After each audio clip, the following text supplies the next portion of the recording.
In the very first chapter of the very first book of the Bible, we read that God created the heavens and the earth in 6 days. In these verses, God establishes the measurement of a day from evening to evening. We are told that after God created the earth and everything in it, He created a seventh day upon which He placed a special blessing while consecrating it for holy and religious use.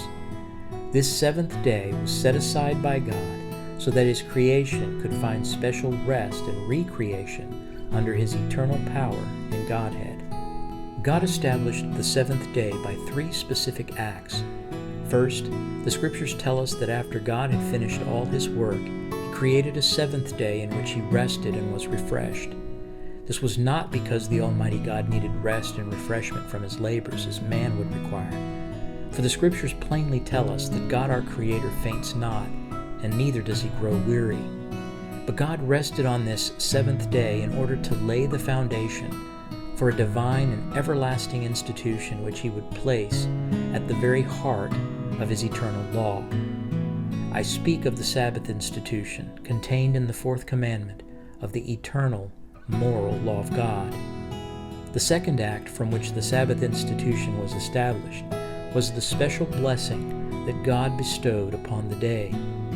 It was the 7th day and the 7th day only that received this special blessing from the Creator, and it was upon this blessing that God performed His third and final act of sanctifying the 7th day of rest from the other 6 working days.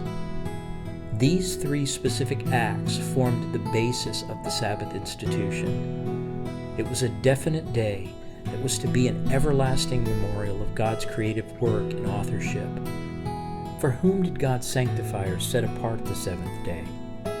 Jesus said that His Father made the Sabbath for man, which in the original language reads anthropos, meaning humankind. These words spoken by Jesus reveal a fundamental truth of the Sabbath. That is, that the Sabbath was not made for any class or division of people.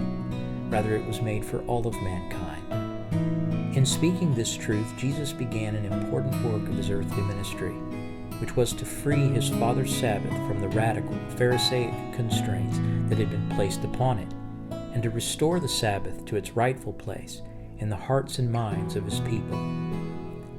Jesus purposefully chose the Sabbath day to perform many of His miracles of healing and of mercy, reminding the prideful religious leaders, as well as all the world, that the Sabbath of His Father was intended for all people, and most especially that the Sabbath was not intended by His Father to be a burden, but rather He intended it to be a day in which His faithful people could take joy in the remembrance of His love and creative work, and receive His special blessing of rest and refreshment from their labors. Most of all, it was to be a day in which His creation could share in the fellowship of His love and His mercy.